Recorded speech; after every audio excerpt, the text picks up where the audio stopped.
शहजाद पूनावाला जी, शब्द इधर उधर नहीं, वही पूछती हूं जो अखिलेश यादव ने पूछा है। वो कह रहे हैं तिरंगे के साथ आप दंगा करना चाहते हैं इस देश में, जवाब दीजिए।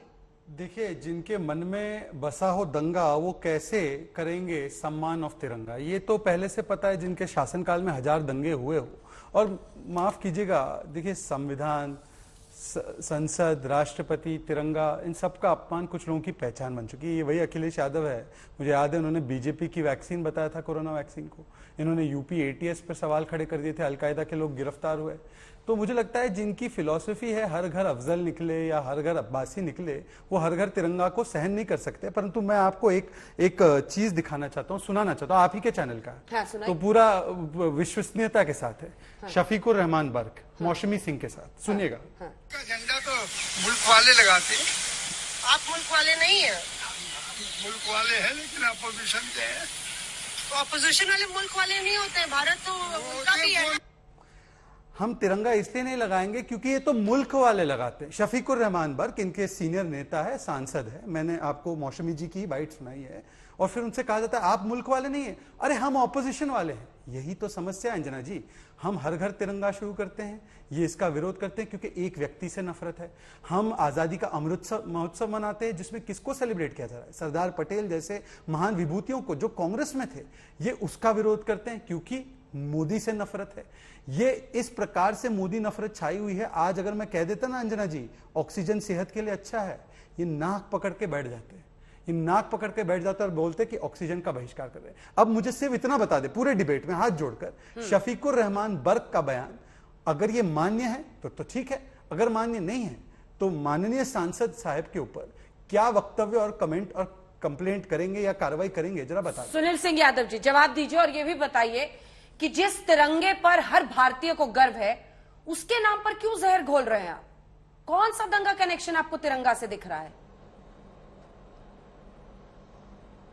देखिए अंजना जी, तिरंगे पर मुझे नहीं लगता है कि इस देश में रहने वाले किसी व्यक्ति को आपत्ति होगी। तिरंगा हमारा गर्व है, तिरंगा हमारा सम्मान है। हाँ। लेकिन आज तिरंगे पर वो लोग तर्क कर रहे हैं जिनका न तो शहादत में कोई इतिहास है, जिनका न किसी आजादी के आंदोलन में कोई इतिहास है, वो लोग तिरंगे पर बात कर रहे हैं। तिरंगा हर घर में लगे, आजादी का जश्न पूरा देश मनाएगा, किसी को कोई आपत्ति नहीं।